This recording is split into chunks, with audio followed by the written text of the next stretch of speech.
Hello. गुरु जी। मोहनलाल। गुरु जी।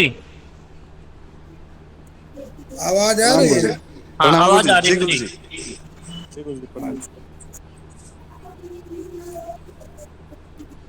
येने ऋतः प्रवर्तन्ते प्रायिनः शेष कर्मसु तं वन्दे परमात्मानं स्वात्मानं सर्वदेहिनम्।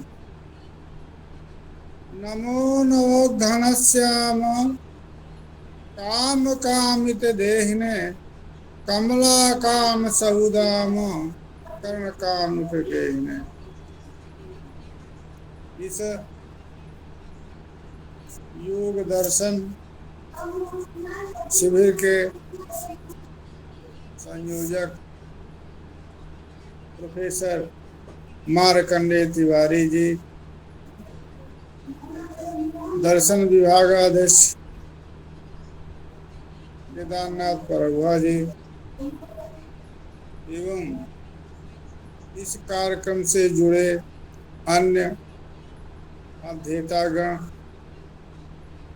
मोहनलाल कांगेश मिश्र एवं अन्य जितने भी अध्येतागण जुड़े, बड़ा सौभाग्य का विषय है सभी दार्शनिकों के लिए। ये जो प्रकल्प है दर्शन प्रकल्प, जिसमें योग प्रकल्प, और योग प्रकल्प में भी जो समाधि पाद है, वो समाधि पाद सभी दर्शनों का तत्व है।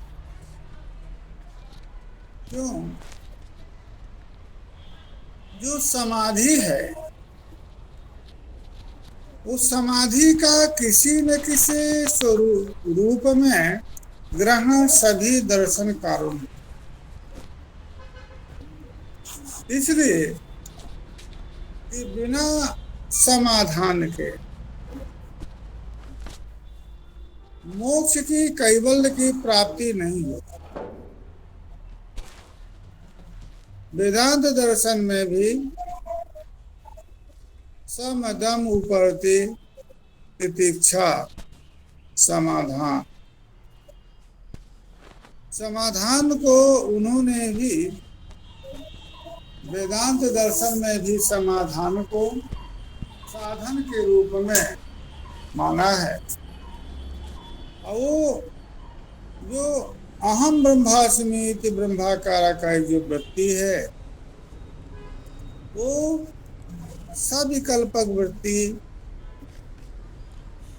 क्योंकि ज्ञाता ज्ञान ज्ञेय का भान होने के कारण वो वृत्ति काल जो है समाधि माना है, समाधान माना है, उसको साधन माना है। अब वृत्ति की लय अवस्था, जिस समय पर वृत्ति का भी लय हो जाता है, उसको निर्विकल्पक समाधि मोक्ष माना। योग दर्शन भी का जो मोक्ष है वो पुरुष प्रकृति पुरुष का विवेक है, विवेक अख्या। पुरुष और प्रकृति का जो अविवेक है, पुरुष प्रकृति का विवेक जगत है, बंध है, और पुरुष और प्रकृति का विवेक मोक्ष। जब तक असंग जो पुरुष है, शुद्ध बुद्ध प्रकृति और विकृति से निर्लिप्त जो पुरुष है, उस पुरुष में प्रकृति के विकृतियों का माने विकारों का, संसार का की आसक्ति, सामंजस्य और संलिप्तता जब तक प्रतीति होती है तब तक पुरुष का बंध है। और जिस समय पुरुष प्रकृति के विकारों से भोग्य आदि पदार्थों से भुक्तित्व आदि वृत्तियों से रहित हो जाता है। प्रकृति से विविक्त प्रतीत जब होती है तो वो पुरुष शुद्ध बुद्ध मुक्त स्वभाव। पुरुष कभी बद्ध नहीं, पुरुष हमेशा अबद्ध है। स्वयं चिति रूप है, चेतन रूप है, स्वयं से प्रकाश रूप है। इसी प्रकार से वो पुरुष बहुत, तो पुरुष का बहुत का मतलब है कि वो जीवात्मा ही पुरुष। वो जीवात्मा अनेक उपाधियों में, अंतःकरण उपाधियों में, भिन्न भिन्न उपाधियों से वो अनेक रूपता को प्राप्त है। स्वयं चिति स्वरूप, अभोक्ता स्वरूप, अकर्ता स्वरूप, परंतु थोड़ा अंतर ये है, वेदांत दर्शन में और योग दर्शन में योग का पुरुष जो है वो भोक्ता है।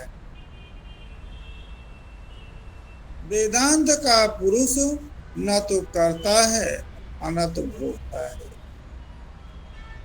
कर्तृत्व भोक्तृत्व पुरुष में आरोपित होता है। कर्तृत्व धर्म, भोक्तृत्व धर्म, ये सब अंतःकरण के धर्म हैं। अंतःकरण और आत्मा का तादात्म्याध्यास हो जाने पर अंतःकरण के धर्मों का आत्मा में अध्यास हो जाता है, तो कर्तृत्व भोक्तृत्व अनुभव के कारण पुरुष में जीवत्व व्यवहार। सांख्य दर्शन का पुरुष भोक्ता है, करता नहीं। कर्तृत्व तो प्रकृति का, कर्ता प्रकृति है। प्रकृति माने बुद्धि। बुद्धि भी प्रकृति का विकार होने के कारण प्रकृति का ही अंश है। प्रकृति और विकृति, साम्यावस्था, त्रिगुणों की साम्यावस्था प्रकृति है, लयावस्था प्रकृति है, और जो सृष्टि है प्रकृति की विकृति है, प्रकृति की विकारावस्था है। तो वो जो विकारावस्था है वो प्रकृति की ही विकारावस्था है, अतः उसको प्रकृति पद से ही कहा। इसलिए जो महातत्व बुद्धि है वो प्रकृति की विकृति है, और उसका जो कर्तृत्व है वो विकृति कर्तृत्व न नहीं कहलाता, अपितु प्रकृति का कर्तृत्व। प्रकृति ही करता है और प्रकृति ही उपादान है। उपादान जो कारण होता है, उपादान कारण से अतिरिक्त सत्ताक उपादेय कारण। जो मृत्तिका रूप उपादान कारण है, उस मृत्तिका रूप उपादान कारण से घट रूप जो उपादेय है, कार्य है, वो भिन्न नहीं। अतः श्रुति कह रही है वाचारंभणो विकारो नामधेयम मृत्तिका इत्येव सत्यम। जितना भी विकार नामधेय है, विकार जो संज्ञा है, वाचारंभ वाणी का आरंभण मात्र। चाहे घट कहा दिया जाए, चाहे घटिका कहें, चाहे शराब कहें, वो मृत्तिका ही है।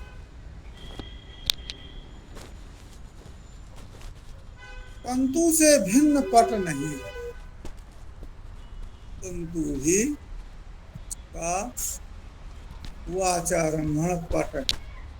तो पट विकार संज्ञा मात्र है। उसी प्रकार से ये जो प्रकृति है, वो प्रकृति की जितने भी विकृतियां हैं, वो विकृतियां प्रकृति से अतिरिक्त हैं। तो प्रकृति से अतिरिक्त नहीं है विकृतियां, चाहे वो हम तत्व हो, चाहे महत्त्व हो, चाहे तन मात्राएं हों, या तन मात्राओं से जात भूत या इंद्रियादि भौतिक शरीर, सब जो है वो प्रकृति। क्योंकि प्रकृति का विकार प्रकृति ही है, मृत्तिका का विचार मृत्तिका ही है, तंतु का विकार तंतु ही है। अतः प्रकृति महत्त्व रूप करता है और स्वयं त्रिगुणात्मिका हो करके और ये प्रकृति विकृति जो प्रकृति है, वही प्रकृति उपादान है, अब प्रकृति ही करता है। अतः अभिन्न निमित्त उपादानता योग दर्शन सांख्य दर्शन में। ये बात मैं इसलिए कह रहा हूं कि जो योग दर्शन है, योग दर्शन का जो कार्य कारण भाव है, जो जगत स्थिति भाव है, वो सांख्य दर्शन से भिन्न नहीं। इसलिए सांख्य योग कहते। योग तो उसमें केवल इतना है कि जो समाधि है, समाधि का स्वरूप क्या है, समाधि का साधन क्या है, समाधि का फल क्या है, इतना विचार पतंजलि ने किया है। इसके पहले जगत की सृष्टि किससे होती है, कारण कौन होता है, उसके लिए रह गई बात। जो सांख्य दर्शन है, तो सांख्य दर्शन में यदि प्रकृति ही उपादान हो गई और प्रकृति ही निमित्त हो गई, तो ईश्वर अलग से निमित्त उपादान, निमित्त कारण, माने कर्तृत्व निमित्त कारण, कर्ता रूप निमित्त कारण ईश्वर, इसलिए अनीश्वर दर्शन कहा जाता है। ईश्वर की सत्ता नहीं। सांख्य में ईश्वर की सत्ता स्वीकार की, ईश्वर प्रधान। इस सूत्र में जो सांख्य दर्शन में ईश्वर प्रधानाच, यहाँ पर ईश्वर की सत्ता समाधि के, ईश्वर का जो अनुग्रह है, उस अनुग्रह को योग दर्शन में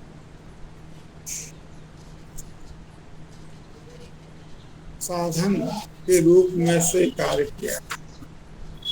इसलिए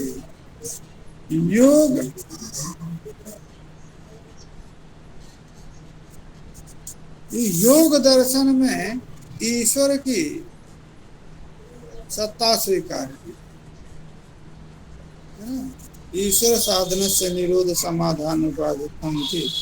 तो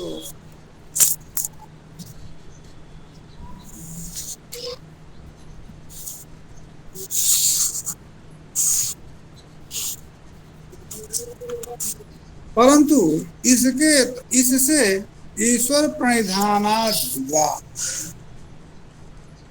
प्रणिधानात् माने भक्ति विशेषा, समाधि पाद में ईश्वर तम अनुग्रहणाति इति अभिधानम अभितारे तद अभिधानाति। आसन्नतमः समाधिलाभः। तो यहाँ पर ईश्वर के अनुग्रह को भी मृदु मध्यादि मात्रत्वा ततो विशेषा इत्यादि में, तो ईश्वर के अनुग्रह को, ईश्वर के भक्ति को भी साधन में, समाधि में साधन के रूप में स्वीकार किया है। इसलिए ईश्वर की सत्ता स्वीकार कर लिया है, इसलिए ईश्वर यहाँ पर योग दर्शन में अभिमत है, इसलिए शेषर बात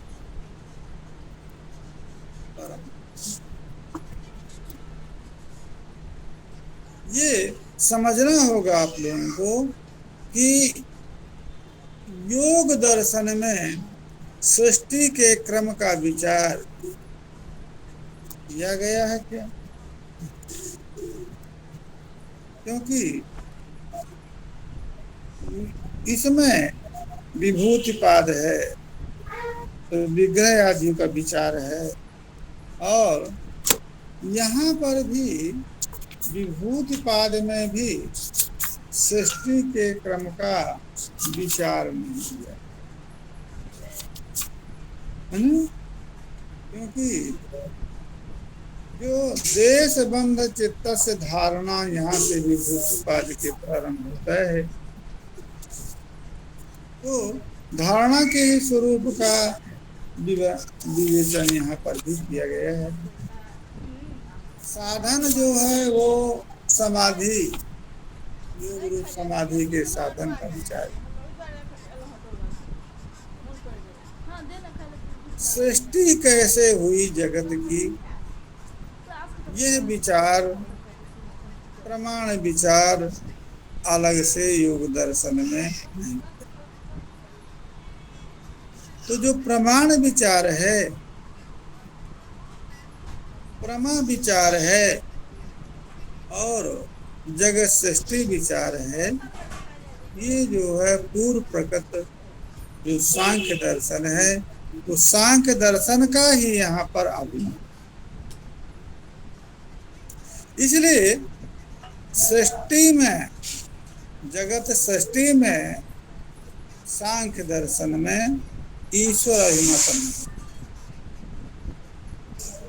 उपादान कारणत्वेन प्रकृति है और प्रकृति ही करता है। तो प्रकृति ही करता है, प्रकृति ही उपादान कारण है। अभिन्न निमित्तोपादानता प्रकृति की सिद्ध है। ईश्वर कोई भी जगत कर्ता के रूप में अभिमत नहीं। यही सिद्धांत सृष्टि प्रक्रिया में योग दर्शन, क्योंकि सृष्टि विचार, जगत की सृष्टि का विचार योग दर्शन में सांख्य अभिमत लिया। अतः जगत सर्जन में ईश्वर सत्ता योग दर्शन में भी अभिमत नहीं। प्रकृति, ईश्वर प्रधानात्व, यहाँ पर जो प्रधान है, भक्ति है, प्रपत्ति है ईश्वर की, वो ईश्वर की भक्ति समाधि के प्रति कारण है। अतः अस्ति कश्चित् ईश्वरः, इस रूप में ईश्वर को, इसलिए शेषर बात। तो ये जो भुक्ति है या मुक्ति है, भोग या मोक्ष, ये दोनों के प्रति कारण प्रकृति। ये भोग के प्रति और मोक्ष के प्रति, दोनों के प्रति प्रकृति ही कारण है। ये सांख्य दर्शन का सिद्ध।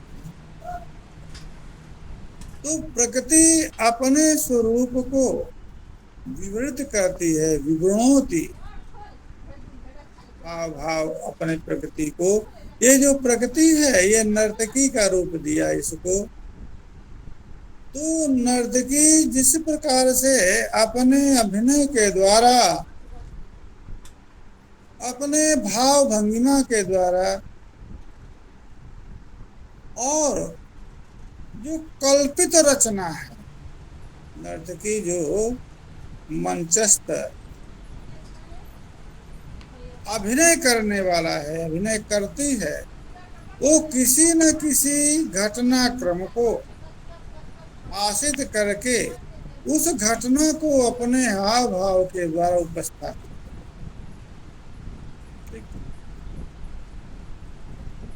किसी रचना को, किसी कथानक को नर्तकी अपने रूप में धारण करती है, उस रूपता को प्राप्त होती है और फिर उस रूपता को प्राप्त होकर के जो दर्शक है, पुरुष है, उस पुरुष के सामने उन भावों को प्रकट करती है और वो पुरुष उससे तादात्म्यता को प्राप्त करता है, तभी रसानुभूति तादात्म्यता को प्राप्त करता है। अर्थात जो नर्तकी नृत्य करने वाली है, जिसका अभिनय कर रही है, सीता का या राम का या किसी राक्षस का, वो अभिनय यदि कर रही है तो उससे तादात्म्यता जब हो जाती है तब रस की है। उसी प्रकार से वो अदृष्टानुसार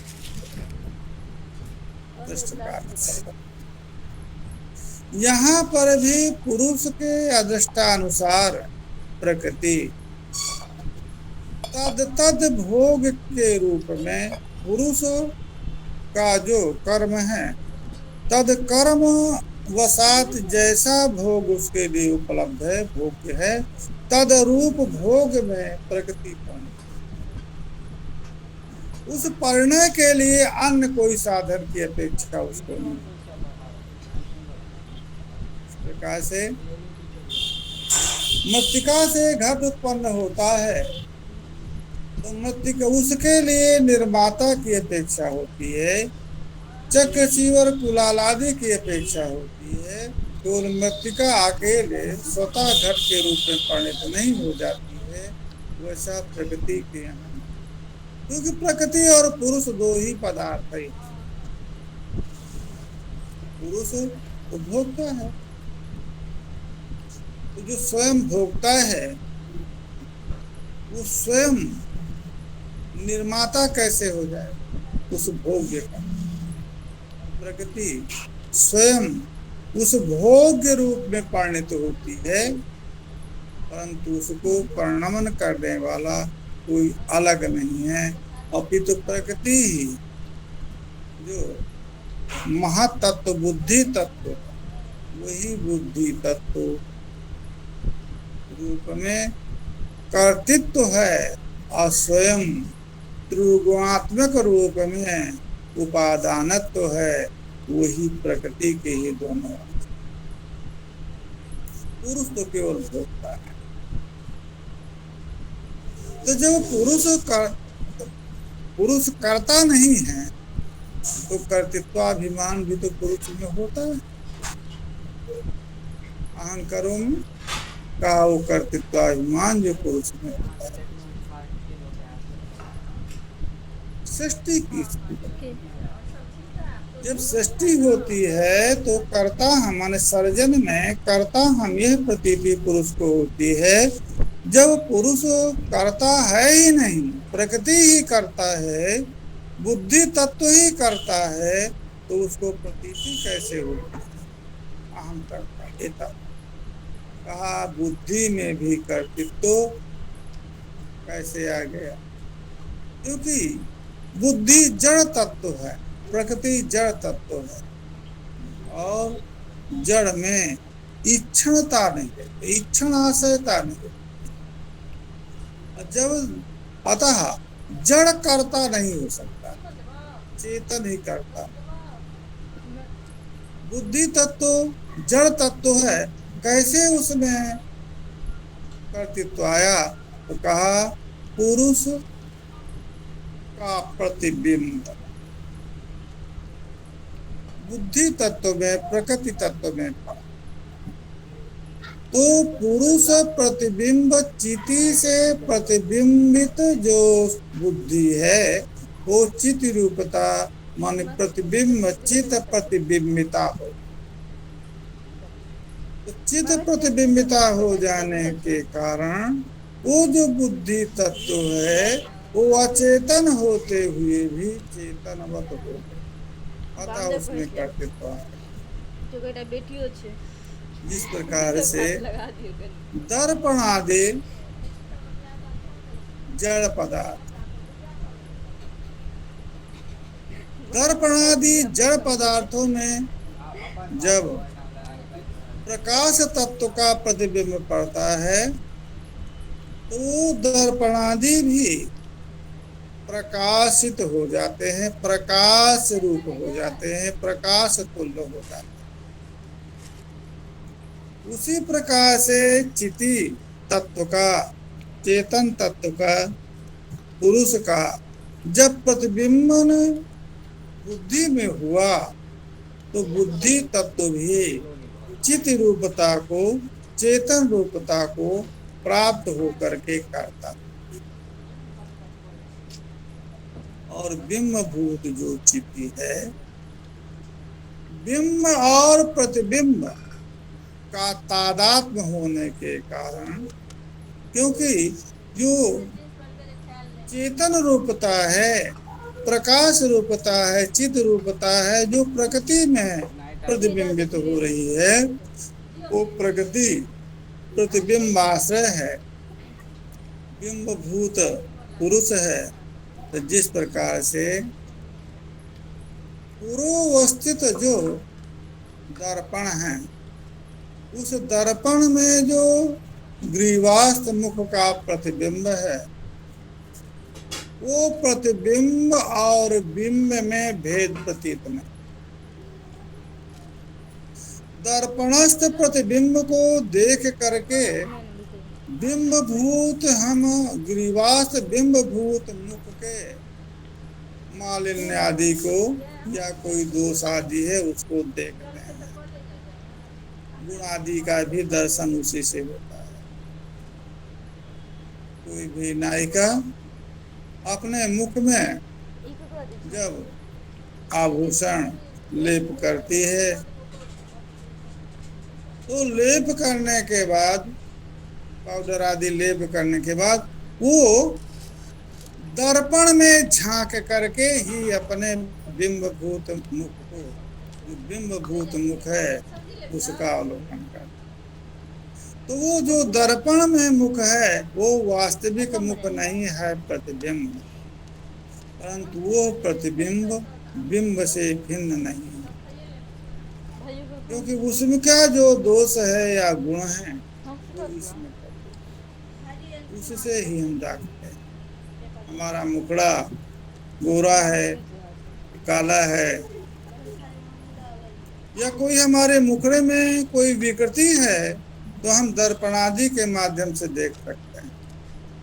उसी प्रकार से चित रूप जो बिंब है, चिति रूप जो बिंब है, उसका प्रतिबिंबन जब प्रकृति में पड़ा तो प्रतिबिंब जो है वो प्रकृति आश्रित है, और प्रकृति आश्रित प्रतिबिंब जो चिति प्रतिबिंब है तो वो चेतनता प्रकृति में आई, वो कर्तृत्व उसका हो गया। और वो जो बिंब प्रतिबिंब है वो बिंब से अभिन्न प्रतीत होता है, अर्थात वो जो बिंब है वो बिंब प्रतिबिंब से भिन्न अपने को नहीं जानता। तो बिंब में कर्तृत्व जो था उस कर्तृत्व का अध्यास पुरुष को हो जाता है। तो करता हम ये प्रतीति पुरुष, तो भोक्ता हम, भोक्ता तो पुरुष ही है, परंतु करता हम ये भी पुरुष ही हो गया, यही बंद। न करता होता हुआ भी करता हो गया।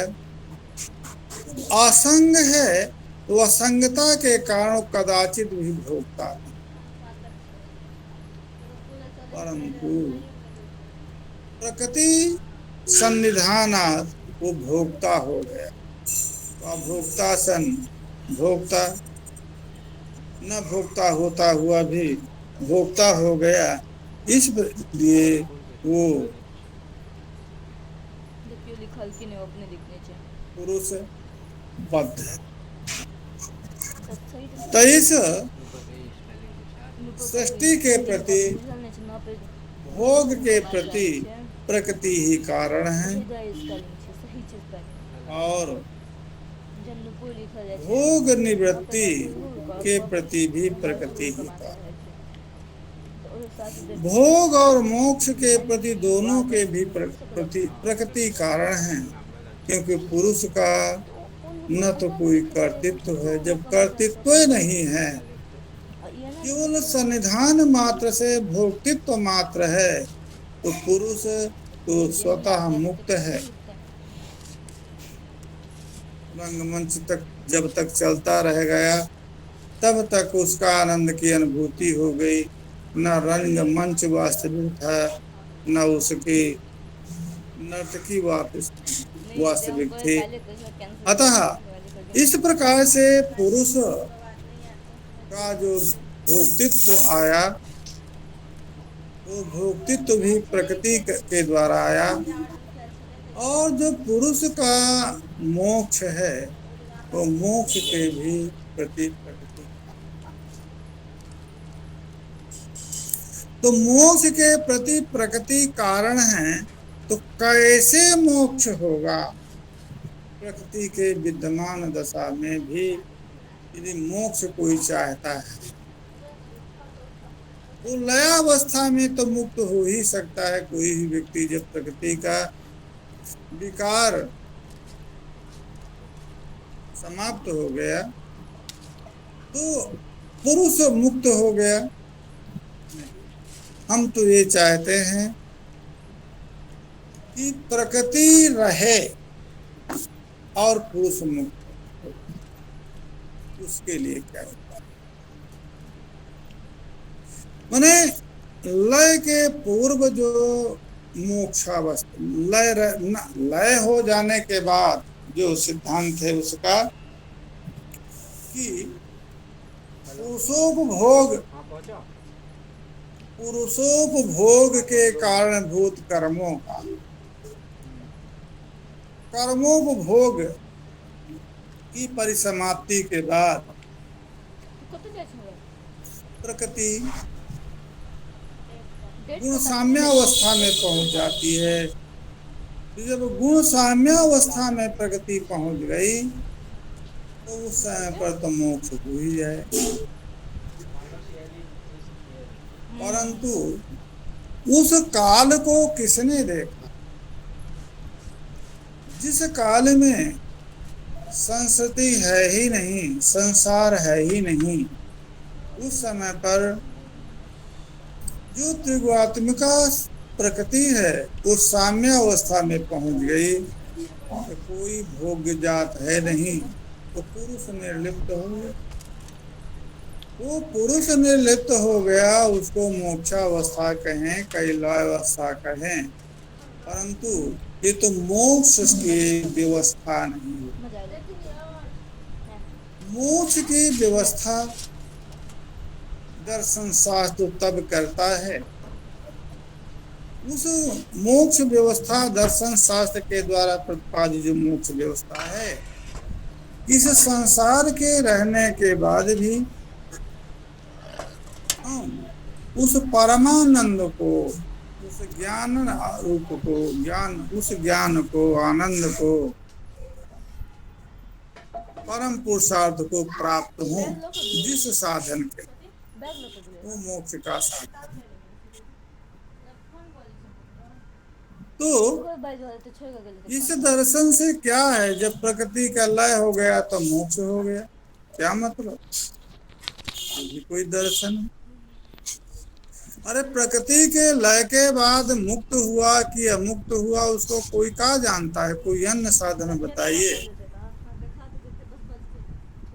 इस प्रकृति के रहते हुए भी कोई मोक्ष का स्वरूप हो, मोक्ष का साधन, तब कहा कि है साधन योग। कहा योग चित्तवृत्ति। चित्तवृत्ति का निरोध यदि हो जाए, वो निरोध दो प्रकार का है, संप्रज्ञात असंप्रज्ञात।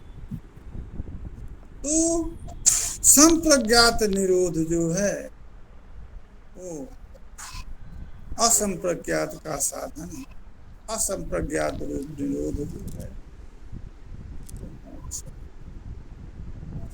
तो प्रकृति के रहने पर भी यदि अंतःकरण, जिसको चित्त कहा है इन्होंने, वेदांत दर्शन में अंतःकरण है, यहाँ पर अहंकार तत्व अलग है, इसलिए चित्त तत्व, चित्त का यहाँ पर परिणाम है। तो चित्त का जब तक विषय के आकार में परिणाम होता है, तो विषय के आकार में जो परिणित चित्त है उसका नाम वृत्ति है। विषय आकार, उस वृत्ति में चितिभूत पुरुष का प्रतिबिंब पड़ता है और उससे तादात्म्यता, प्रतिबिंब बिंब से तादात्म्यता हो जाती है। तो चित्त के विकार को, चित्त का विकार है जो वृत्ति, उस चित्त के विकार रूप वृत्ति की रसाकार वृत्ति, मधुराकार वृत्ति, रूपाकार वृत्ति, जितने भी वृत्तियां हैं चित्त की, सुंदर रूप को देख करके भी आनंद के प्रति, सुंदर रस का सन्निकर्ष होने पर, रसास्वाद होने पर भी सुख के प्रति रसाकार, रूपाकार या रूपाकार वृत्ति, जिस रूप को देखने पर डर लगा, ऐसे रूपाकार वृत्ति होती, दुख होता है। जिस रस को आपके अनुकूल नहीं है, ऐसे रसाकार वृत्ति हो जाती है तो दुख होता है। तो ये भी जितना भी सुख है या दुख है, ये वृत्ति के अधीन है। विषयाकार में परिणित जो वृत्ति है वही सुख या दुख के प्रति कारण है, और उस वृत्ति का जब निरोध हो जाएगा तब न सुख होगा। स्वयं सुप्रकाश सुखभूत चिदात्मा अनिर्लिप्त। तो अनिर्लिप्तता माने प्रकृति की से निर्लिप्तता, प्रकृति से निर्लिप्त होना, अनिर्लिप्त होना, प्रकृति से लिप्त हो जाना, माने प्रकृति के साथ सामंजस्य को प्राप्त करना, प्रकृति के भोगों के उपभोक्ता को प्राप्त करना, संलिप्तता को प्राप्त करना बंद है। अब प्रकृति का लय हो गया, अपने रूप में आ गई, उसको मोक्ष कहें तो क्या मोक्ष होगा? उस काल में तो कोई देखा नहीं। अतः हम प्रकृति के रहते हुए भी मोक्ष की व्यवस्था योग दर्शन में रही आवे। प्रकृति यदि चित्त का निरोध हो गया तो निरुद्ध चित्त जो है, प्रकृति के जो विकार हैं, भोग हैं, रसाती हैं, तद रूप में परिणत नहीं होगा। चित्त निरुद्ध चित्त, तो जब नहीं परिणत होगा तो प्रकृति जन्य जो भोग हैं, भोग्य पदार्थ हैं, उन भोग पदार्थों के आकार में जब चित्त का परिणाम नहीं हुआ, चित्त की वृत्ति नहीं हुई, तो चित्त की वृत्तियां जब नहीं होगी तद विषय के आकारों में, तो उस विषय का भोग पुरुष को कैसे, क्योंकि भोग की व्यवस्था हमने बता दी, पुरुष कैसे भोगता है, क्योंकि भोक्ता पुरुष कैसे हो जाता है उसके समझना होगा। क्योंकि आपका किसी भी एक पदार्थ को ले लीजिए, कोई मधुर पदार्थ ही ले लीजिए, एक को समझ। तो जो मधुर पदार्थ है, कोई भी पदार्थ है, रसमलाई, रसगोलका, वो क्या है? वो प्रकृति है ना, है। इंद्रिय क्या है? तो प्रकृति है। और उस इंद्रिय के माध्यम से जो शरीर आदि में संश्लिष्ट होगा वो प्रकृति ही।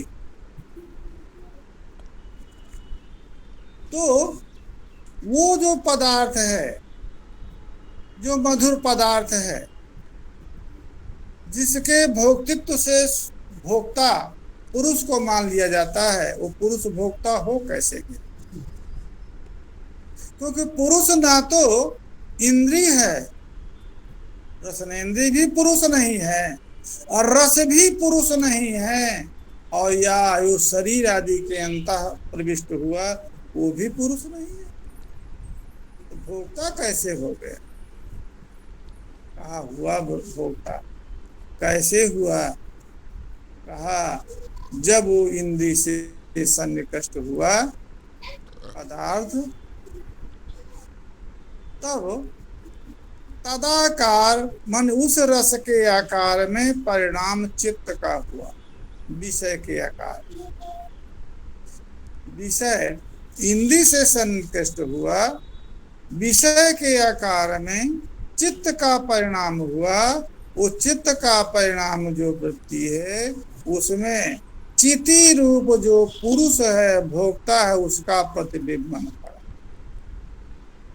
पुरुष चिति है, व्यापक है, निर्लिप्त है, और प्रतिबिंबित हो गया उस चित्त का रसाकार चित्त वृत्ति में, रस के आकार में जो चित्त। अब वो जो चिति है पुरुष, उस वृत्ति से भिन्न नहीं, क्योंकि वो प्रतिबिंब जो है उस वृत्ति से भिन्न नहीं है, और वो प्रतिबिंबन जो हो रहा है वो चिति का ही है। वो चिति जो पुरुष है, उस प्रतिबिंब भूत चिति भी प्रतिबिंब अभिन्न हो गई, इसलिए वो रस भोक्ता उसकी है। अब ये जब तक संसरण है, जब तक प्रकृति अपनी साम्यावस्था में, त्रिगुण साम्यावस्था में प्रकृति नहीं आ जाती, क्योंकि साम्यावस्था ही, प्रकृति की साम्यावस्था ही मूल प्रकृति है, माने लय अवस्था। तब तक ये चलता रहेगा, और जब ये समाप्त होगा उसके बाद यदि मोक्ष कहें तो उससे समगति क्या जानता है कोई कि मोक्ष हुआ है कि नहीं हुआ, होता है कि नहीं, और उसके लिए किसी दर्शन, उसके लिए किसी साधन की भी अपेक्षा नहीं। आदर्श ही मोक्ष माना जाए कि प्रकृति के लय उत्तर में पुरुष निर्लिप्त हो जाता है, पुरुष प्रकृति निर्लिप्त हो जाता है, इसलिए वो मोक्षावस्था है। तादृश मोक्षावस्था के लिए किसी साधन की अपेक्षा, चार्वाक दर्शन कोई आवश्यकता नहीं है। जब तक खाओ पियो, मर गए मुक्ति हो जाएगी। तो मरना ही यदि मुक्ति है तो उसके लिए कोई साधन की अपेक्षा नहीं। तो यहाँ पर भी यदि प्रकृति की साम्यावस्था ही,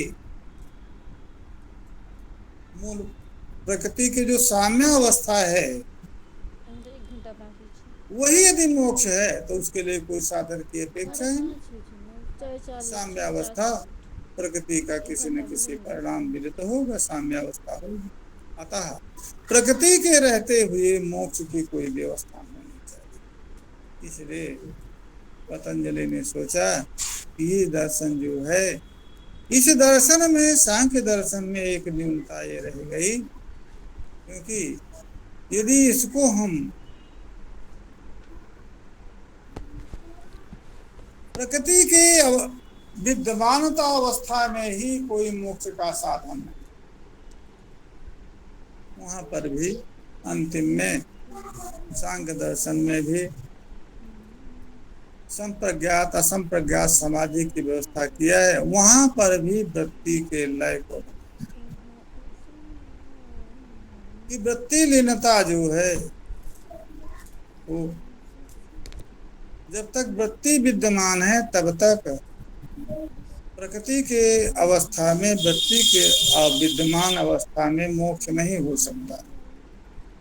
तो इन्होंने सीधे कहा कि हम ऐसा क्यों ना करें कि सीधे हम मोक्ष के स्वरूप को निरूपण करें समाधि। चित्त की वृत्ति का निरोध होगा, तो जब चित्त निरुद्ध हो जाएगा तो विषय के आकार में परिणाम ही नहीं, और जब विषय के आकार में परिणाम नहीं हुआ चित्त का, तो चित्त का यदि विषय के आकार परिणाम नहीं होगा तो विषयाकार परिणाम जो चित्त है, जिसको वृत्ति कहा गया है, उसमें प्रतिबिंबन भी नहीं, चिति का होगा। चिति माने पुरुष का प्रतिबिंबन भी नहीं होगा, और जब प्रतिबिंबन नहीं होगा तो जो प्रकृति है, प्रकृति के कितने भी विकार होते रहें, पुरुष का जब उसमें चित्त की आकारता न होगी तब तक वो पुरुष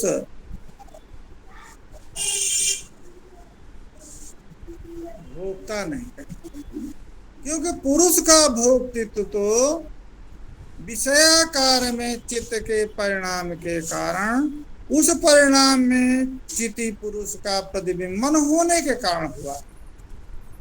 और जब हम चित्त के का परिणाम निरोध हो जाएगा, तो जब निरुद्ध चित्त का परिणाम ही नहीं हुआ तो कितने भी विकार प्रकृति के होते रहे।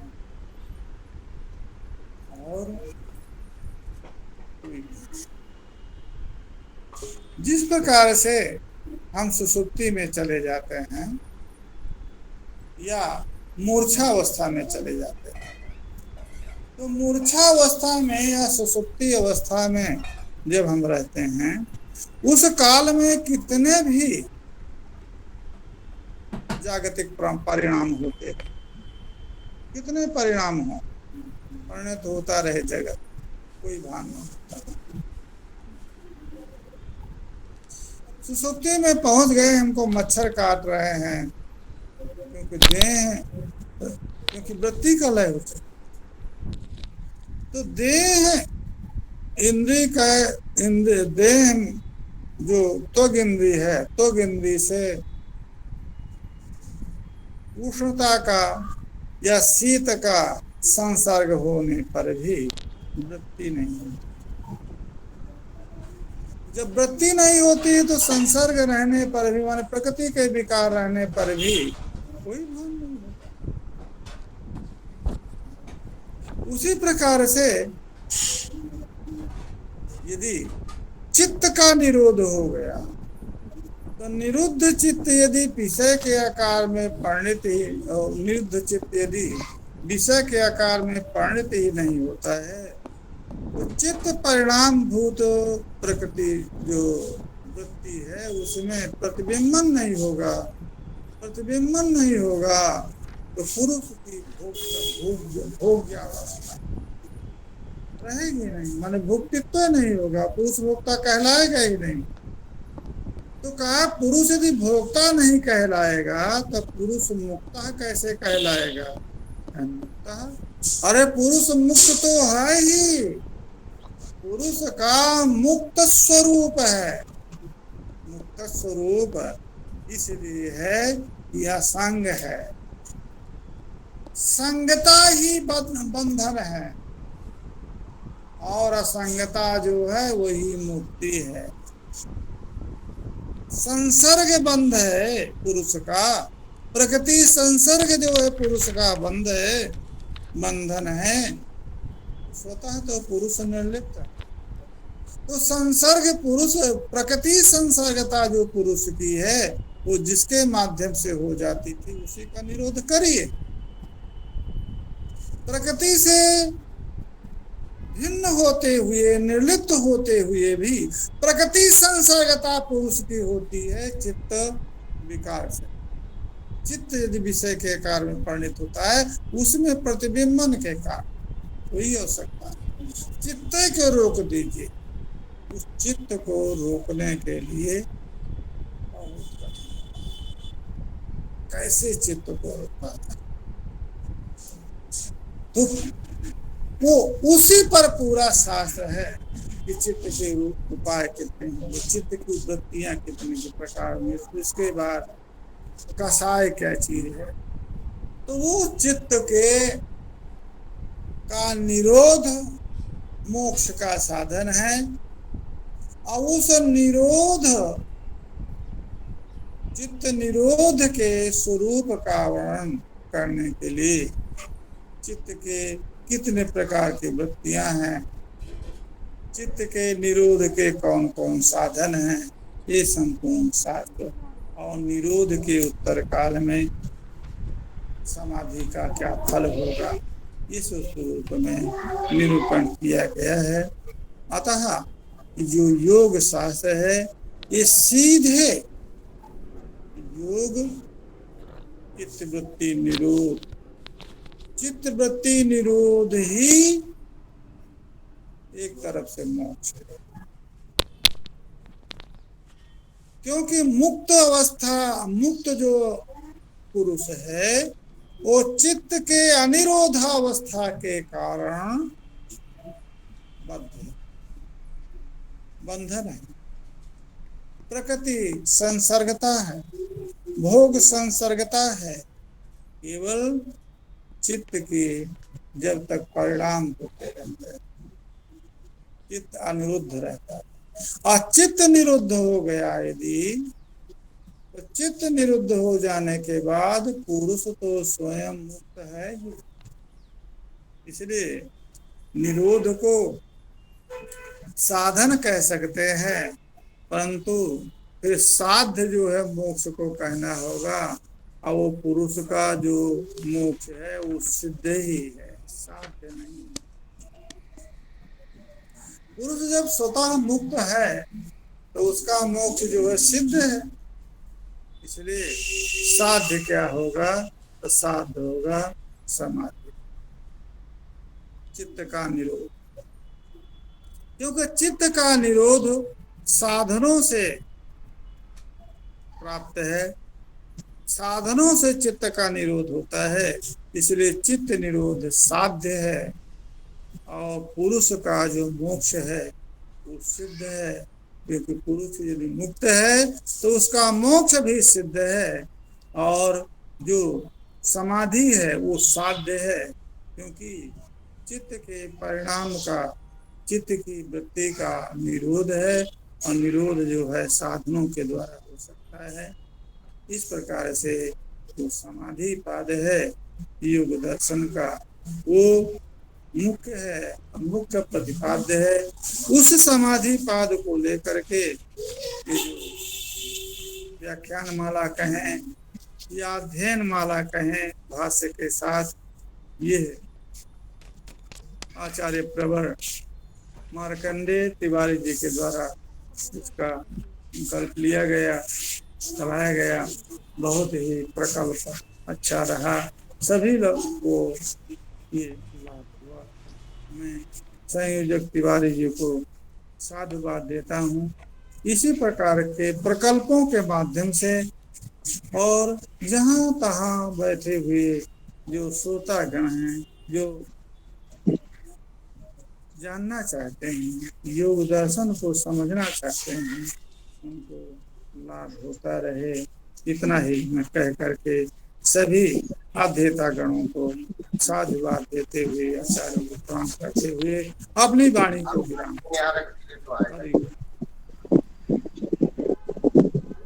गुरु जी के चरणों में बारंबार वंदन।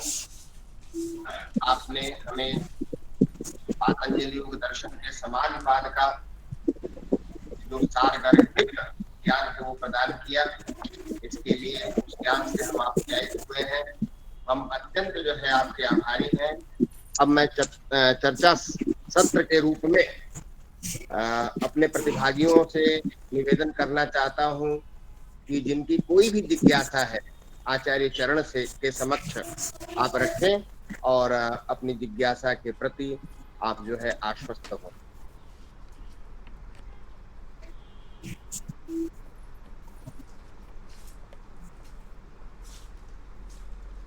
कोई प्रतिभागी विद्वान आचार्य जो कोई जिज्ञासा हो आप आचार्य के सम्मुख रखें। सर को प्रणाम मेरा। जी धन्यवाद जी। अपना रामकिशोर गुरुजी से जी रामकिशोर गुरुजी से प्रश्न है, मैंने आपसे भी पहले किया था। मैं दिल्ली विश्वविद्यालय से बोल रहा हूँ, संस्कृत विभाग से पीएचडी शोधार्थी हूँ। जी गुरुजी। हाँ अवश्य करें, आप प्रश्न करें। हाँ, मेरा एक प्रश्न आपसे भी था पहले सर, थोड़े वो शंका का समाधान थोड़ा हो पाया।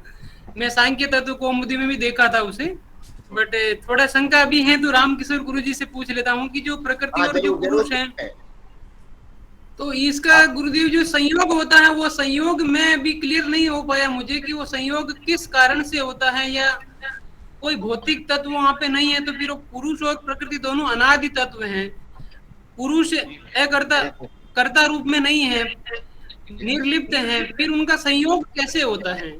तो गुरुजी, रामकिशोर गुरुजी थोड़ा बताने का कष्ट करेंगे।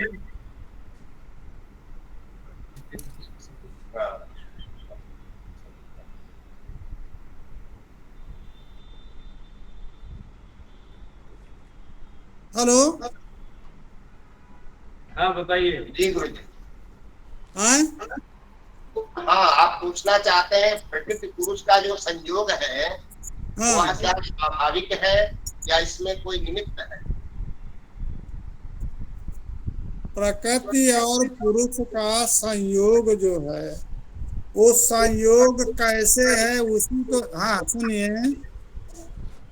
हाँ हेलो। जी आवाज आ रही है? सोनू हेलो। जी आवाज आ रही है आपकी? इतने देर से हम प्रकृति का पुरुष के साथ कैसे संयोग होता है उसी को बता रहे थे। किसको समझ में नहीं आया वो बतावे। शिष्य हूँ गुरुदेव, मुझे संयोग किस प्रकार तो से समझ में नहीं आया? हाँ क्या समझ में नहीं आया? मैं बताया कि पुरुष को असंग माना गया है, असंग हो है पुरुष, तो कैसे प्रकृति के साथ संयोग हो गया? तो प्रकृति के साथ मैंने संयोग बताया कि चित्त जो है वो प्रकृति का ही अंश है। विकृति होने का चित्त का विषय के आकार में परिणाम होता है, और वो जो विषय के आकार में परिणित चित्त है उसका नाम वृत्ति है। उसमें चित्त जो चिति है पुरुष है, उसका प्रतिबिंबन उससे में होता है। वो प्रतिबिंबन उसका होने के कारण प्रतिबिंब भूत जो चिति माने पुरुष का आकार है वो चित्त के परिणाम में है। तो उस जो प्रतिबिंब और बिंब का तादात्म्यता जो हो जाती है यही संसर्ग है। और कैसा संसर्ग होगा?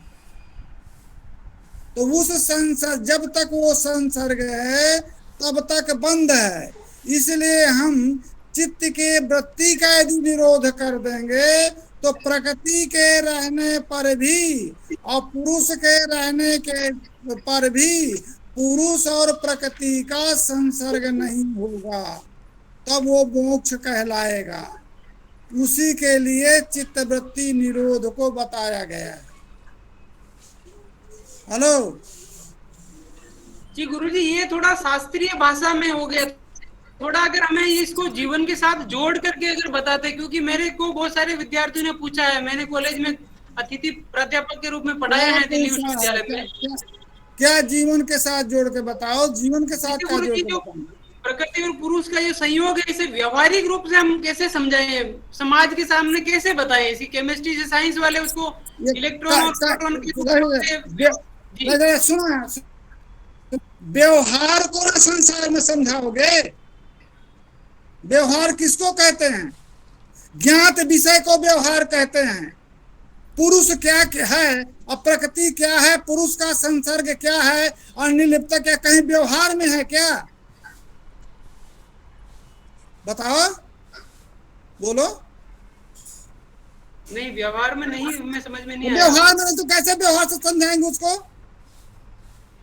मोक्ष मोक्ष कहते रहते हैं, तो कैसे सर हम इसको मोक्ष डिफाइन मोक्ष कहते रहते हैं, तो मोक्ष मोक्ष कहते रहते हैं। ऐसे क्या कहते हैं, यदि प्रश्न ऐसे क्या कहते हैं, यदि श्रोतागण दर्शन में आ जाए, मोक्ष मोक्ष कहते हैं, तो मोक्ष के स्वरूप को बता तो रहा हूं कि पुरुष का और प्रकृति का कोई भी संसर्ग न होने का कारण, पुरुष स्वयं मुक्त होने के कारण भी बद्ध कैसे प्रतीत होता है?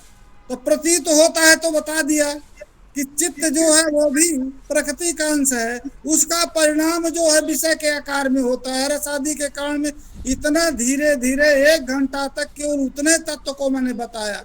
रस के आकार में परिणाम पुरुष का नहीं होता है, चित्त का परिणाम होता है। और चित्त का परिणाम जो हुआ, जो चित्त जो है तेजस पदार्थ है, तो तेजस पदार्थ है, सात्विक पदार्थ है। उसमें जो चिति है वो पुरुष है, उसका प्रतिबिंब पड़ा। वो प्रतिबिंब पड़ा तो प्रतिबिंब और बिंब दृष्टांत करके 1 घंटा से स्त्री जैसा समझाया कि कैसे जो है हम अपने मुखड़े को दर्पण में देख करके समझते हैं। तो वो मुख जो है बिंब है, प्रतिबिंब दर्पणस्थ मुख है। उसी प्रकार से जो प्रतिबिंबन हो रहा है चित्त के आकार में, वो पुरुष का प्रतिबिंबन हो रहा है। वो प्रतिबिंब से पुरुष अपने को बिंबभूत पुरुष में अभेद प्रतीत हो गया। तो अभिन्नता प्रतीत हो जाने के कारण जो चित्त का आकार विषय के आकार में था, उसकी तादात्म्यता प्रतीत होने लगी हमारे पुरुष को। तो पुरुष भोक्ता हो गया, और जब पुरुष भोक्ता हो गया तो उसका बंध हो गया। जब चित्त का परिणाम ही अवरुद्ध हो जाएगा, चित्त को हम निरोधित कर देंगे, चित्त किसी विषय में परिणाम ही नहीं होगा, तब पुरुष तो मुक्त है ही, शुद्ध बुद्ध मुक्त स्वरूप है ही। अब लौकिक दृष्टांत से, अब कौन सा लौकिक दृष्टांत आपको बताएं? सोते जो सुषुप्ति अवस्था में कोई रहता है, उस समय पर वो धूप लग रही है उसको, कि छाया लग रही है, कि दुख हो रहा है, कोई प्रतीति होती है क्या? नहीं प्रतीति होती। तो क्या उस काल में धूप या छाया या वो प्रकृति का परिणाम रुका है क्या? नहीं रुका है। तो नहीं रुका है तो क्यों प्रतीति नहीं होती है? उनकी वृत्ति नहीं होती है, परिणाम नहीं होता है। जो कामावस्था में चला गया, मूर्छावस्था में चला गया, उसके मूर्छावस्था में जाने के बाद आधा आधा अंग उसका काट दिया जाता है, शरीर काट दिया जाता है। तो जो संसर्ग जन्य, जो स्पर्श जन्य, क्या स्पर्श नहीं होता है क्या? स्पर्श जन्य प्रतीति क्यों नहीं होती है? क्योंकि वृत्ति का अवरोध हो गया, परिणाम का अवरोध हो गया। इसलिए सब कुछ होने के बाद भी, विकार होने के बाद भी उसको प्रतीति नहीं होती है, सुख दुख की प्रतीति नहीं होती है। उसी प्रकार के इस प्रकृति के परिणाम कितना होते रहें, परंतु चित्त का प्रकृति अनेक विषय में परिणित होती रहे, परंतु चित्त का यदि परिणाम विषय के रूप में यदि नहीं हुआ, तो विषय के रूप में परिणाम नहीं होगा, तो प्रतिबिंबन चिति का नहीं होगा, और चिति का प्रतिबिंबन नहीं होगा। तो चिति का प्रतिबिंबन हो जाने के कारण प्रकृति रूप परिणाम है। चित्त प्रकृति है, वो प्रकृति में प्रतिबिंबन चिति का हो जाता है। जब दर्पण नहीं रहेगा तो आपका मुखड़ा कहीं पर क्या कहते हैं प्रतिबिंबित होगा। दर्पण जलादि चाहिए कि नहीं प्रतिबिंबन के लिए? तो जब पुरुष का प्रतिबिंबन ही, प्रकृति में प्रतिबिंबन ही यदि क्या कहते हैं संसति है, बंद है, तो उस प्रतिबिंबन के लिए आप चिति का परिणाम रोक दीजिए, तो पुरुष का प्रतिबिंबन प्रकृति परिणाम जो चित्त परिणाम है उसमें नहीं होगा, और प्रकृति संसर्ग नहीं, है ना। ये तो आज ऐसा उपभोज्य है कि कुछ पता ही नहीं चलता है कि कौन पूछ रहा है, कौन जान रहा है। हेलो, नहीं गुरुजी, आपने बोला था अभी आपके व्याख्यान में कि जिस दर्पण में हम अपना प्रतिबिंब देखते हैं, हाँ, वो प्रतिबिंब वास्तविक नहीं है। हाँ, लेकिन उस वास्तविक कौन कह रहा है? वो जो प्रतिबिंब दिखता है कांच में, जो प्रतिबिंब दिखता है वो भी हमारे से भिन्न भी नहीं है और वास्तविक भी नहीं है। फिर हम उसे कैसे माने? क्या प्रतिबिंब के पीछे जो पेंटिंग कर रखी होती है वही कारण है उसका मुख्य, जो हमारा चेहरा दिखा देता है कांच में? तुम कहना क्या चाहते हो? तुम्हारा प्रश्न क्या है पहले बताओ। ये पहला प्रश्न का उत्तर हुआ कि नहीं हुआ, कि केवल प्रश्न ही मात्र है? पहले ये बताओ। अनादि तत्व जानना चाहता हूँ। क्या जानना चाहते हो बताओ ना। अरे दर्पण नहीं रहेगा तो प्रतिबिंबन होगा, दर्पण नहीं रहेगा तो प्रतिबिंबन होगा जी। नहीं रामकरण जी, आपसे इसका मूल कारण उसके पीछे की जो तो पेंटिंग नहीं होगा प्रतिबिंबन। तो प्रतिबिंबन होने के कारण तो आपको लगता है कि मेरा मुख ऐसा है वैसा है।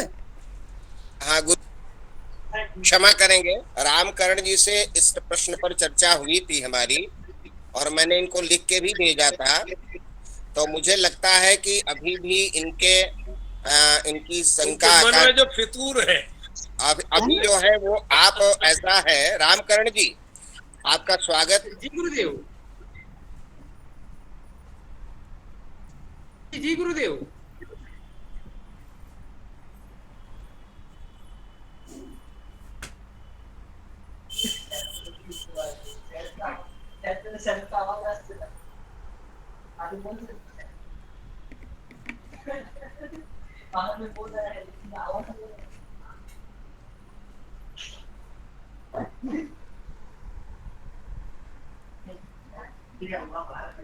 हेलो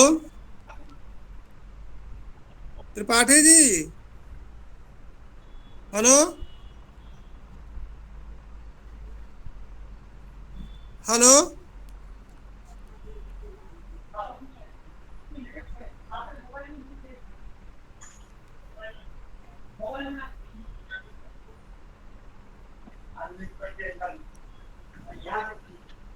जी रामकिशोर गुरु जी। जी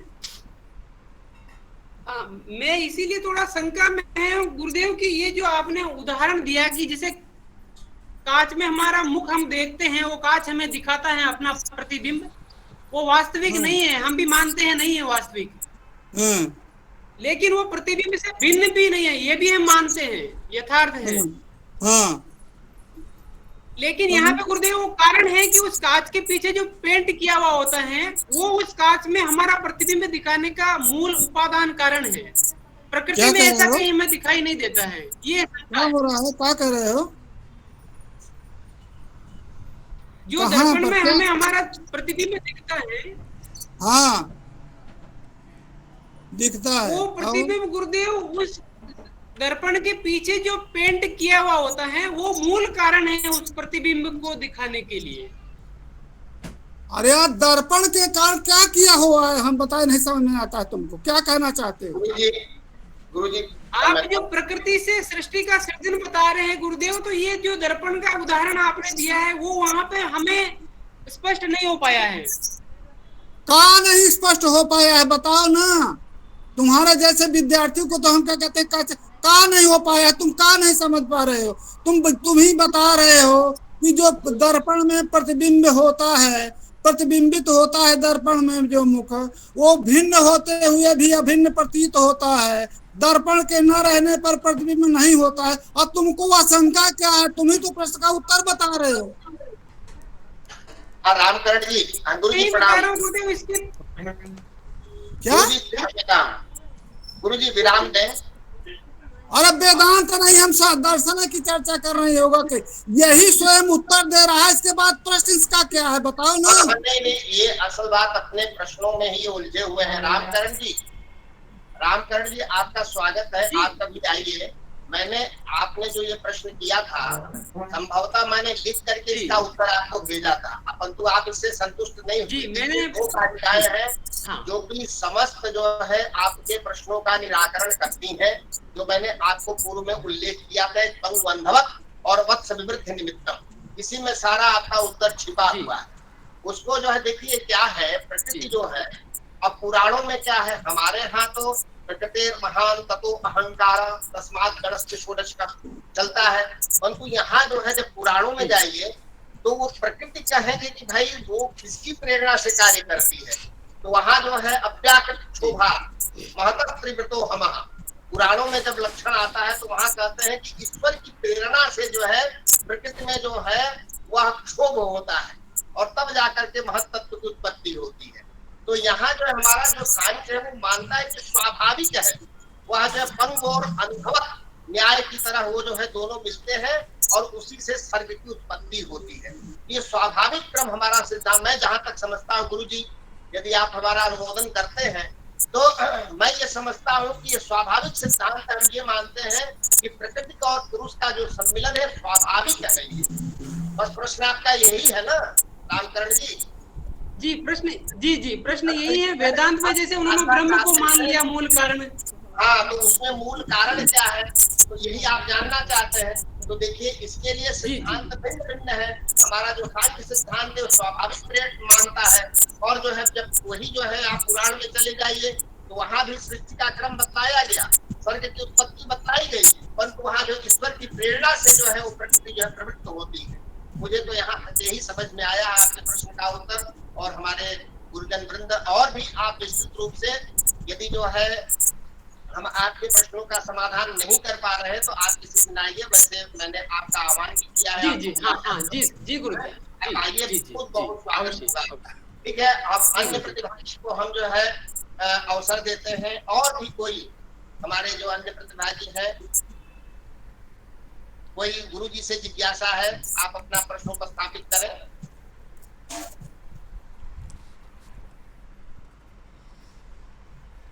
शारदा जी, डॉक्टर शारदा जी जुड़ी हुई हैं, मुझे लगता है कि आप कुछ पूछना चाहते थे।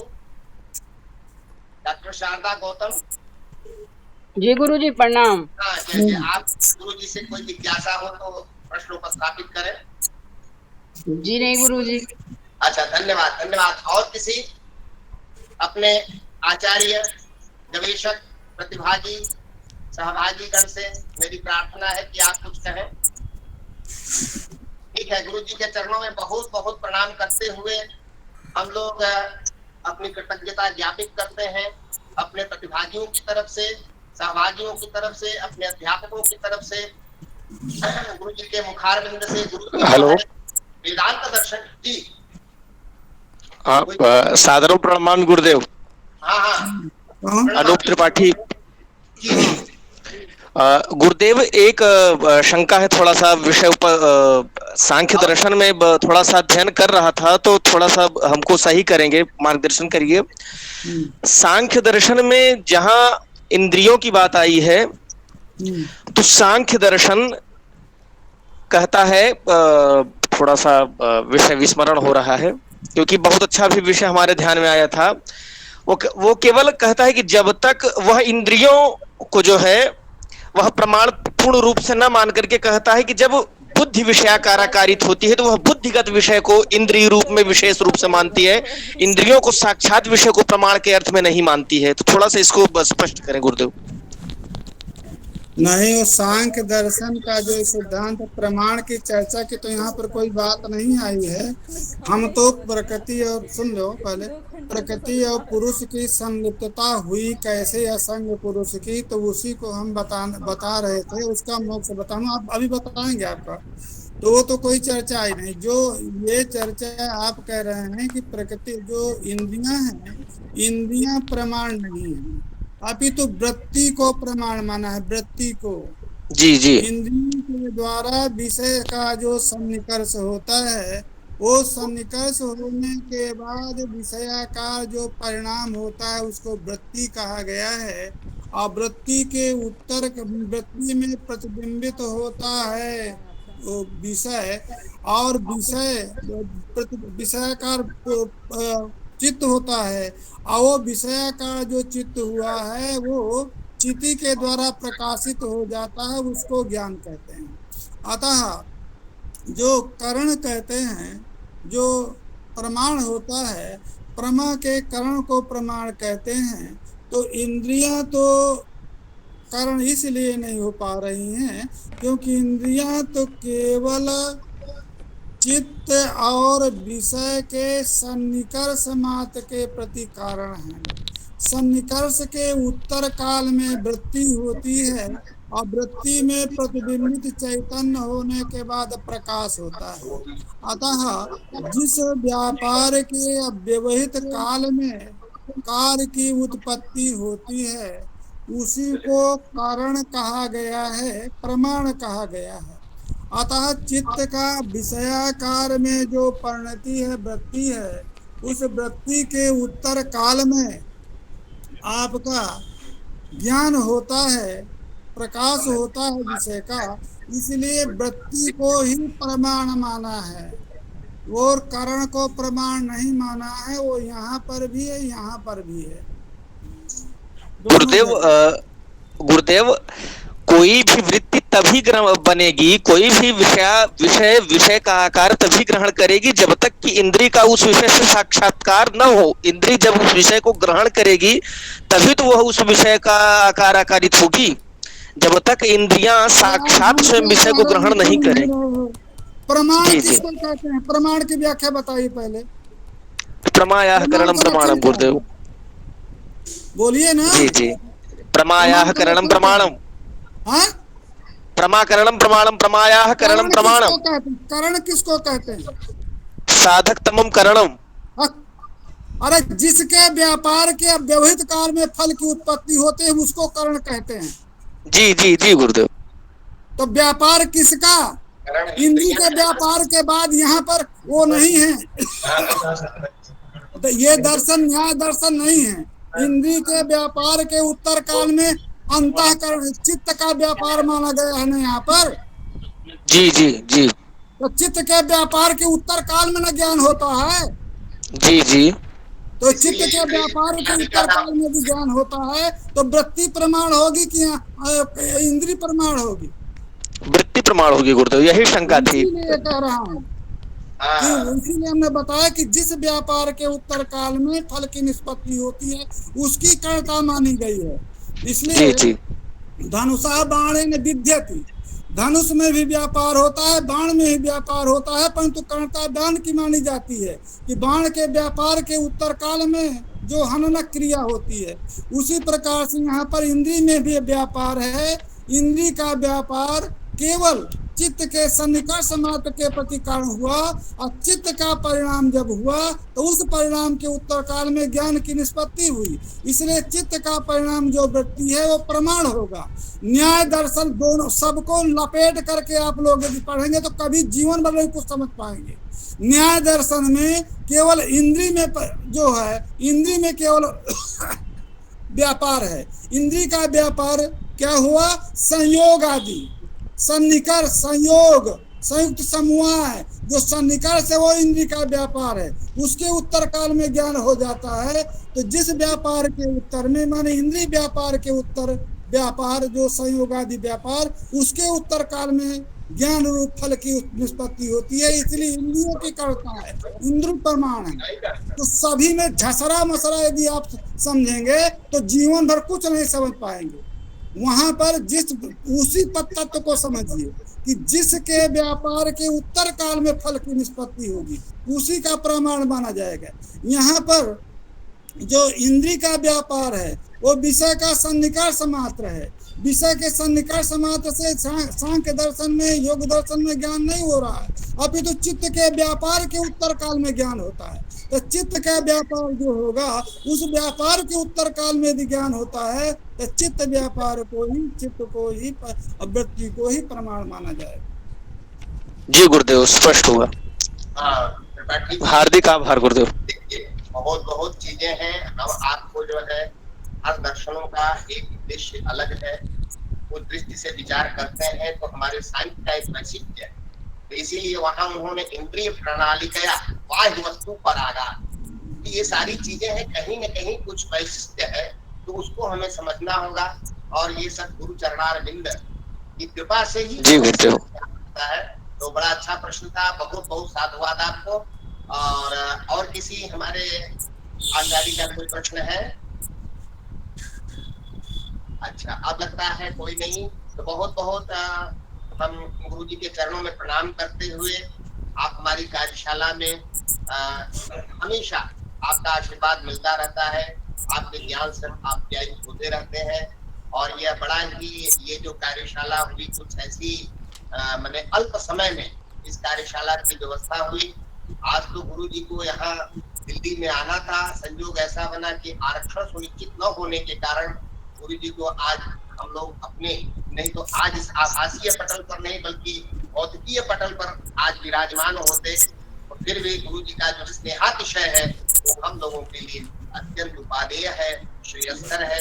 इसी प्रकार गुरु चरणों में हम अपनी जो है श्रद्धा भक्ति निवेदित करते हुए हम बारंबार कृतज्ञता ज्ञापित करते हैं। गुरु जी प्रणाम। सादर प्रणाम गुरुदेव। विषय स्पष्ट हुआ। इच्छा थी आपको बहुत बार सुने हैं हम, लेकिन क्या करें, इच्छा थी इसलिए प्रश्न पूछे गुरुदेव, और विषय भी स्पष्ट हुआ गुरुदेव। इसके लिए बहुत बहुत आभार आपको। सादर प्रणाम।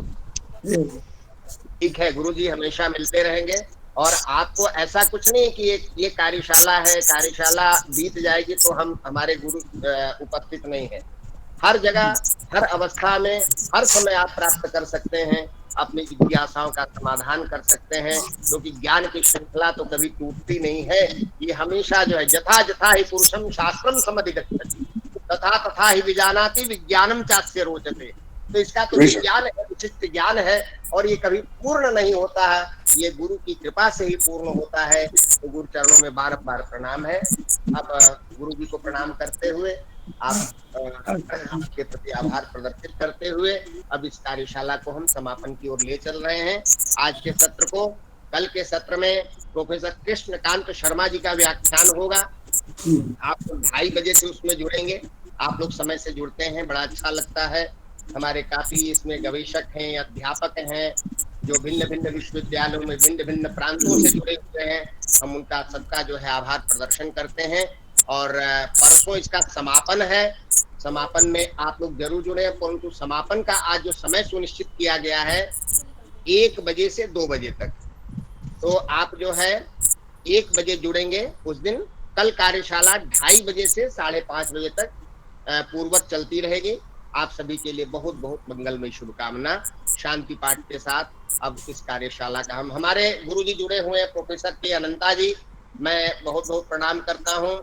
आचार्य के मुखारविंद से मैं चाहता हूँ कि कुछ जो है, क्योंकि विशिष्टाद्वैत वेदांत के आप जो है मर्मज्ञ आचार्य हैं, मैं चाहता हूँ कि कुछ जो है आप आशीर्वचन देने की कृपा करें। आचार्य प्रोफेसर के अनंता जी। अधुना वा अथवा कल? आज है, कल है, कल करेंगे।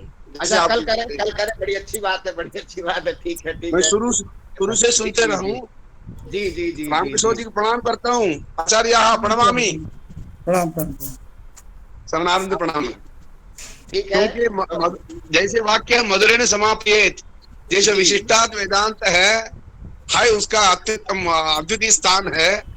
वहां पर जैसे बार बार कहते चित्त अचित दोनों को नियंता अभिनियंता भगवान ही है।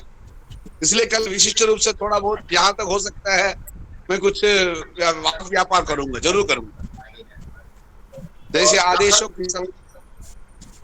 बड़ी अच्छी बात है। हम प्रतिभागियों से परिचय प्राप्त करेंगे। गुरु जी, अब आप जो है लेफ्ट हो सकते हैं। हम प्रतिभागियों से परिचय प्राप्त करते हुए फिर अपने को इस सत्र का समापन करेंगे। जी जी। हमारे साथ आवाज आ रही है, उसको मत बंद कीजिए, इसको बंद कीजिए ना, इसको बंद कीजिए।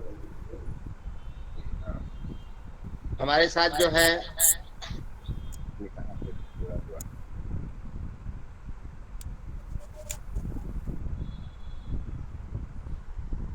कुछ प्रतिभागियों का परिचय हो जाए। आज के क्रम में जया मनराल जी,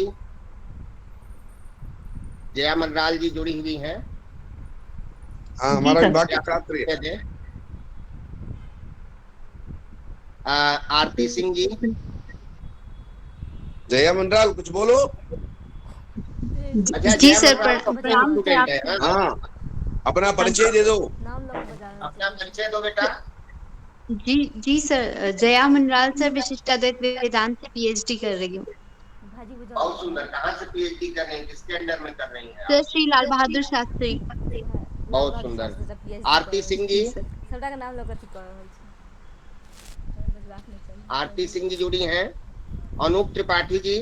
अनूप त्रिपाठी जी, अभी आपने बड़ी अच्छी जिज्ञासा प्रस्तुत की, तो आपका बहुत बहुत स्वागत। अनूप जी, अपना परिचय मुझे लगता है आपने दिया तो है, परंतु एक बार फिर आप परिचय दें। गुरुदेव, मम नाम अनूप त्रिपाठी, श्रीलाल बहादुर शास्त्री राष्ट्रीय विश्वविद्यालय। अहम अद्वैत वेदांत दर्शने प्रोफेसर शिवशंकर मिश्र वर्यायाः संरक्षणे सम्प्रति शोधकार्यं कुर्वन्नस्मि। प्रोफेसर के अनंतायाः विशिष्ट मार्गदर्शनं मया प्राप्तं। भवन्तः सदृशाः अस्माकं गुरूणां सन्ति, ये समयेन अस्माकं सौविध्यं प्रदास्यं कुर्वन्ति सन्ति। सब प्रणाम हैं डॉक्टर अरविंद कुमार जी। अरविंद कुमार जी, आप वैसे यदि वही अरविंद कुमार जी हैं तो हमारे साहित्य विभाग में आप एसोसिएट प्रोफेसर हैं। अशराफ आलम खान जी। अशराफ आलम खान जी हमेशा जुड़े रहते हैं। जी, मैं राष्ट्रीय संस्कृत विश्वविद्यालय तिरुपति में शास्त्र विभाग में पीएचडी कर रहा हूँ। बहुत सुंदर। किसके अंडर में आप कर रहे हैं? डॉक्टर सच्चिदानंद मूर्ति महोदय से। बहुत सुंदर, अति सुंदर। अत्रि राजगौर।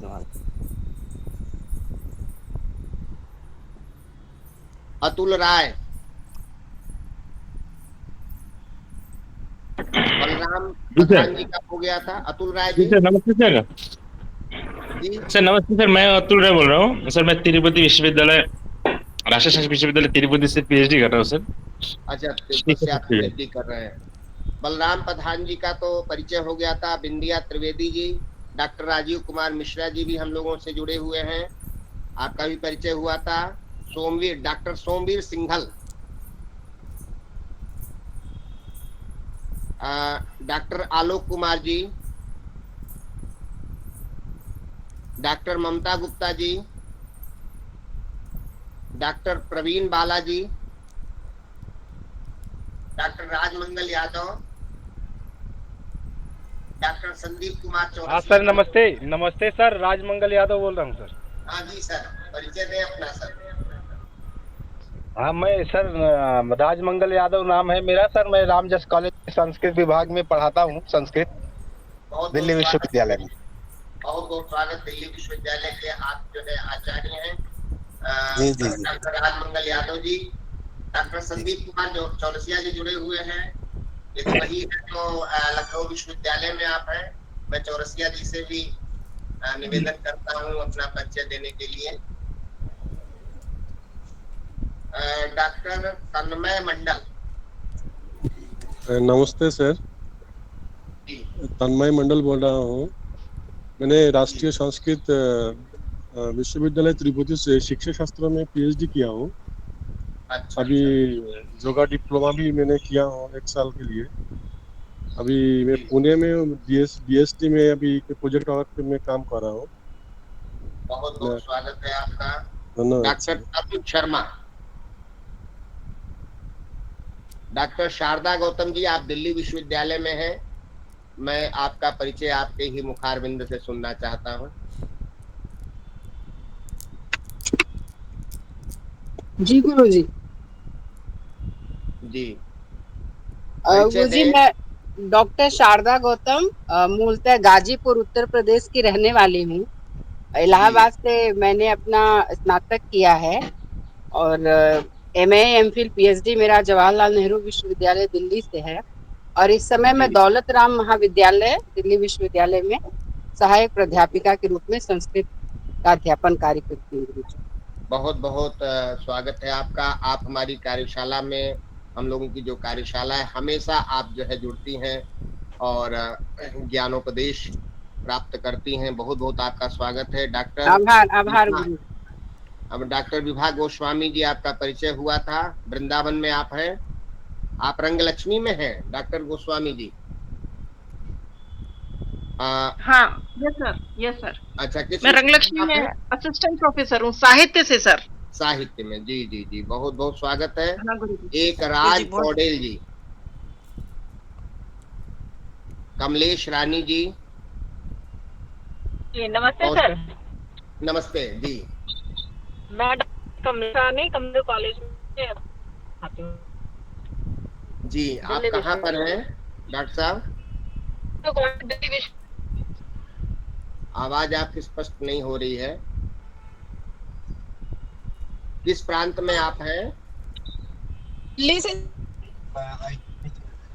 जी।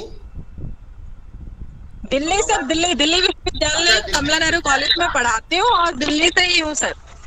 अच्छा अच्छा, कहाँ अध्यापन कर रही हैं? कमला नेहरू कॉलेज महाविद्यालय। अच्छा, धन्यवाद। कौशल झा जी, देखिए ऐसे विद्वानों से हम लोगों का परिचय हो रहा है, ये कितना अच्छा जो है सुअवसर है कि हम सभी लोग इस आभासीय पटल से ही परिचित हो जा रहे हैं, बड़ी अच्छी बात है। कौशल झा जी, मनीषा मलिक, एन मिश्रा जी, नरेंद्र कुमार जी। नरेंद्र कुमार जी हमारे स्कॉलर हैं। नरेंद्र जी, गुरु जी प्रणाम। प्रणाम गुरु जी। हाँ हाँ हाँ, बहुत परिचय दीजिए अपना। गुरु जी, मैं नरेंद्र कुमार, संस्कृत श्री लाल बहादुर शास्त्री राष्ट्रीय संस्कृत विश्वविद्यालय से सांख्य योग विभाग में पीएचडी कर रहा हूँ जी। बहुत बहुत स्वागत। विराली गुप्ता जी का तो परिचय हो गया था संभवतः, यदि हो तो पुनः परिचय दें। नूपुर गोस्वामी जी, वृंदावन से। नमो नमः। हाँ, परिचय दें कृपया। है, मैं दोबारा दे देती हूँ। मेरा नाम नूपुर गोस्वामी है, मैं वृंदावन से हूँ और वहीं प्राइवेट स्कूल में भी पढ़ाती हूँ। अच्छा, संस्कृत पढ़ाती हैं आप? जी। संस्कृत का अध्यापन करती हैं जी। नूपुर गोस्वामी जी। पवन कुमार चौरसिया जी, प्रवीण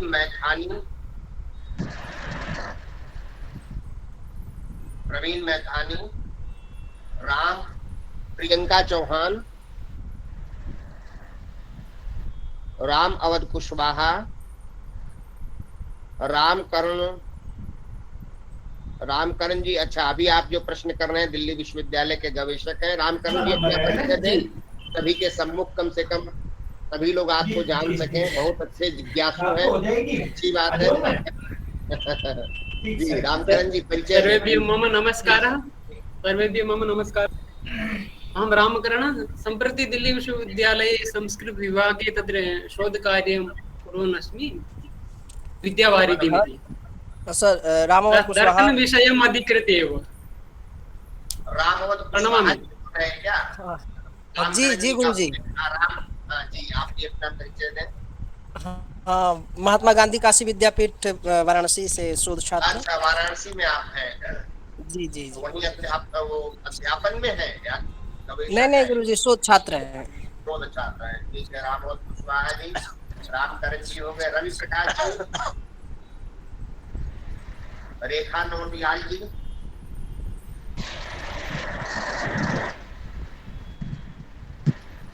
शीतला प्रसाद सिंह जी, तरुण शर्मा जी। हाँ गुरुदेव प्रणाम। जय। मैं यहाँ से बोल रहा हूँ, चित्रकूट से। अच्छा अच्छा जी, परिचय दें अपना।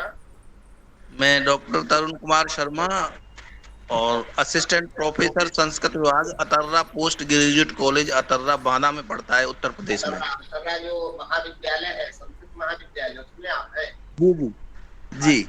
अच्छा, बहुत को स्वागत है। गुरुजी कभी आइए यहाँ घूमने चित्रकूट में। जरूर आते हैं, अवश्य आइए, हम सभी आएंगे भाई, हम सबका एक समवाय बन चुका है। जी जी आएंगे, आप एक हमको मत समझिए। जी जी। तरुण शर्मा जी हो गए, जी। वर्षा हुड्डा जी। हाँ जी, नमस्ते सर। सर नमस्ते। मैं वर्षा श्री लाल बहादुर शास्त्री से शिष्ट द्वैत वेदांत विभाग से विद्यावारिधि की छात्रा हूँ। बहुत बढ़िया बेटा। और यशवंत रेड्डी जी। अब समय की सीमा समाप्त हो चुकी है। बहुत बहुत आप लोगों का अभिनंदन। अब शांति पाठ के साथ हम अपने इस सत्र का समापन करेंगे। सर्वे भवन्तु सुखिनः, सर्वे सन्तु निरामयाः, सर्वे मा कश्चित् दुःखभाग् भवेत्। ओम शांति शान्तिः शान्तिः शान्तिः।